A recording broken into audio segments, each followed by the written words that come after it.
નમસ્કાર દર્શક મિત્રો, TV30ના ડિજિટલ પ્લેટફોર્મમાં આપનું સ્વાગત છે। આપ જોઈ રહ્યા છો ટોપ ન્યૂઝ। તુર્કીને પાકિસ્તાનનું સમર્થન ભારે પડ્યું। IIT બોમ્બેએ તમામ કરારો રદ કર્યા। ઓપરેશન સિંદૂર બાદ ભારતમાં બોયકોટ તુર્કીનો ટ્રેન્ડ। ભારતમાં આઈફોનનો બીજો પ્લાન્ટ તૈયાર। ફોક્સકોન જૂનથી શિપમેન્ટ શરૂ કરશે। ટીમ કુકે ભારતમાં ઉત્પાદન વિશે આપ્યું નિવેદન। અમેરિકામાં વેચાતા સૌથી વધુ ફોન ભારતમાં જ બનશે। ઝેરી રસાયણોને લીધે ગંગામાં લુપ્ત થતી ડોલ્ફિનનો વધ્યો ભય। વૈજ્ઞાનિકો અભ્યાસો કરવામાં આવે છે, એના પરથી માહિતી આપવામાં આવી। પ્રદૂષણ માટે ઘણા સ્ત્રોતોને જવાબદાર ઠેરવવામાં આવ્યા।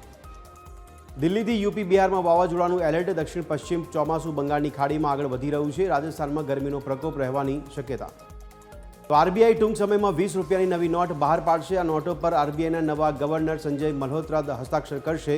સંજય મલ્હોત્રા 11 ડિસેમ્બર 2024ના રોજ આરબીઆઈ ગવર્નર બન્યા હતા।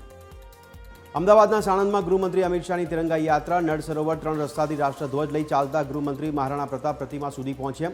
યાત્રામાં હર્ષ સંઘવી પણ જોડાયા। સાબરકાંઠામાં સલામત સવારીએ ફરી સર્જ્યો અકસ્માત। એસટી બસ અને રિક્ષા વચ્ચે થયો અકસ્માત, જેમાં 2ના મોત, 2 લોકોને ગંભીર ઈજા થતાં હોસ્પિટલ ખસેડાયા। નર્મદા જિલ્લામાં બોગસ આવકના દાખલા કૌભાંડની તપાસમાં એસઆઈટીની કરાઈ રચના। 700 જેટલા ડોક્યુમેન્ટની તપાસ હાથ ધરાઈ। આ ઘટનામાં 100 લોકોની કરાઈ પૂછપરછ।